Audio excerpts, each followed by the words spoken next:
नमस्ते दोस्तों, आज मैं एक बार फिर आपके बीच लेकर आया हूँ एक बेहद ही प्यारी लव स्टोरी। तो इसे कृपया पूरा सुने और कैसी लगी ये सैड लव स्टोरी ज़रूर बताएं। ये कहानी एक ऐसी लड़की की है जिसे प्यार में उसके 2 बार इनकार मिला, लेकिन आज भी शायद उस लड़की को भुला नहीं पाया। तो आइए मैं और आप साथ पढ़ते हैं और जानते हैं कि क्या है आदित्य और खुशी की सैड लव स्टोरी। आदित्य पढ़ने में थोड़ा एवरेज और लड़कियों के मामले में थोड़ा कच्चा था।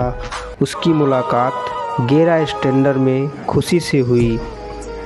खुशी पढ़ने में अच्छी और अपने फ्यूचर के बारे में सोचने वाली लड़की थी।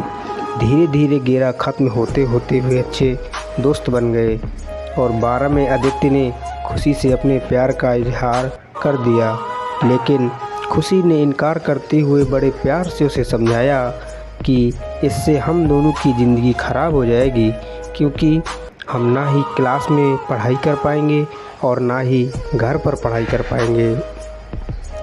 आदित्य को खुशी की बात थोड़ी बुरी लगी, लेकिन फिर उसे समझ में आ गया कि खुशी सही कह रही है और उसने अपने फ्यूचर और पढ़ाई पर फोकस करना शुरू कर दिया। और अब आदित्य भी किसी लड़की से बात नहीं करता था, यहाँ तक कि खुशी से भी नहीं,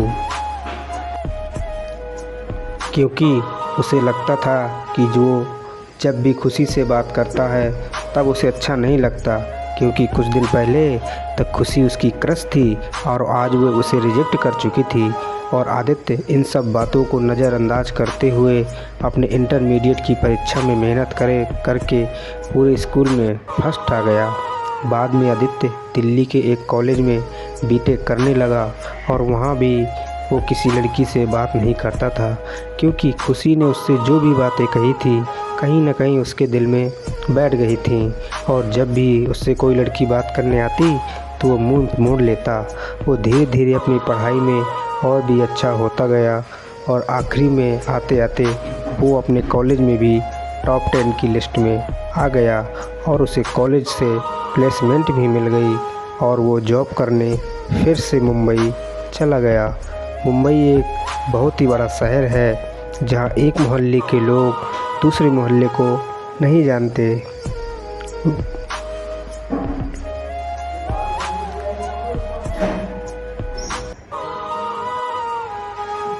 वहीं जब आदित्य ऑफिस गया तो उसे वहाँ खुशी दिखी, लेकिन अब खुशी के लिए उसके दिल में कोई जगह नहीं थी। इसलिए वो हर बार खुशी से छिपता रहता, इसलिए नहीं क्योंकि वो उससे नाराज़ था, बल्कि इसलिए क्योंकि वो फिर से खुशी की ज़िंदगी में नहीं आना चाहता था।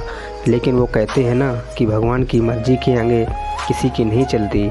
एक दिन ऑफिस के कैंटीन में खुशी ने आदित्य को देख लिया और उसके पास जाकर उससे बातें करने लगी।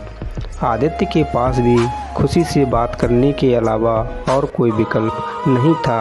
आदित्य और खुशी दोनों के दिल में पिछले 4 साल से जो भी दर्द था उन्होंने एक दूसरे को बताया और खूब सारी बातें की। खुशी ने उससे बिछड़ने के बाद अपने सफ़र के बारे में बताया और आदित्य से उसके बारे में पूछा, जिसके बाद आदित्य को कहीं ना कहीं लगने लगा कि खुशी गलत नहीं थी और आदित्य को फिर से खुशी से प्यार हो जाता है। कुछ दिन बीतता है और दोनों की दोस्ती भी गहरी हो जाती है। और एक दिन अचानक आदित्य खुशी से बात करते करते अपने प्यार का इजहार कर देता है, लेकिन खुशी फिर इनकार कर देती है। और जब आदित्य उससे उसकी वजह पूछता है तो वो बताती है कि उसकी शादी तय हो गई है और 1 महीने बाद वो ये जॉब छोड़ देगी। जब ये बात आदित्य को पता चली तो वो एक बार फिर से टूट गया, जिसके बाद वो अपने आप को संभाल नहीं पाया और एक चिट्ठी खुशी के लिए छोड़कर चला गया। और खुशी उस खत को पढ़ती है जिसमें लिखा था, मेरी प्यारी खुशी, मैं तुमसे बहुत प्यार करता हूँ, लेकिन शायद तुम मेरी ज़िंदगी में नहीं हो, इसलिए मैंने तुम्हें 2 बार खोया है। कोई भी इंसान इतना बदनसीब कैसे हो सकता है। कि अपने प्यार को 2 बार खोए। मैं नहीं जानता कि मैं तुमसे दूर रह के जी पाऊँगा कि नहीं, लेकिन अगर तुम्हें किसी और से शादी करके देख लूँगा तो पक्का जी नहीं पाऊँगा। इसलिए मैं तुम्हें और इस शहर दोनों को छोड़कर जा रहा हूँ। शायद तुम मुझे भूल जाओ, लेकिन दूसरी बार मिलने के बाद मैं तुम्हें कभी नहीं भूल पाऊँगा। मैं भगवान से प्रार्थना करूँगा कि वो तुम्हें और तुम्हारे होने वाले पति को हमेशा खुश रखे। तुम्हारा प्यार, आदित्य। खत पढ़ने के बाद खुशी रोने लगी और आदित्य को बहुत ढूंढा पर वो कहीं भी नहीं मिला।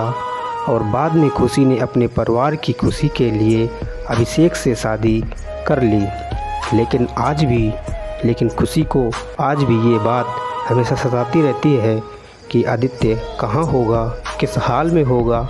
यहाँ तक तो उसे ये भी नहीं पता कि आदित्य जिंदा भी है या नहीं।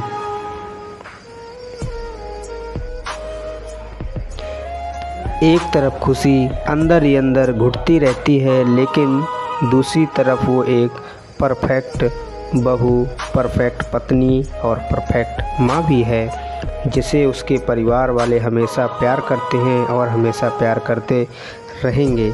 हमें ये तो नहीं पता कि खुशी ने 12 स्टैंडर्ड में या जॉब टाइम पर आदित्य को ठुकरा के गलत किया या सही, लेकिन आदित्य ने ये साबित कर दिया कि वो खुशी से सच्चा प्यार करता था। इस बात का एहसास शायद अब खुशी को भी हो चुका था और इसलिए शायद आज तक खुशी अपने आप को माफ़ नहीं कर पाई है। वो कहते हैं ना, मिल जाती अगर सभी को अपनी मोहब्बत में मंजिल, तो यकीनन रातों के अंधेरे में कोई दर्द भरी शायरी नहीं लिखता। इसी के साथ मैं आपसे विदा लेता हूं दोस्तों। कैसी लगी ये सैड लव स्टोरी कमेंट में ज़रूर बताएं। अगर आपको ये कहानी का ज़रा सा भी पसंद आई हो तो इसे ज़रूर शेयर करें और ऐसी ही पोस्ट पढ़ने के लिए हमारे चैनल को सब्सक्राइब कर लें। धन्यवाद दोस्तों, बहुत बहुत शुक्रिया आपका इस कहानी को सुनने के लिए। थैंक यू दोस्तों।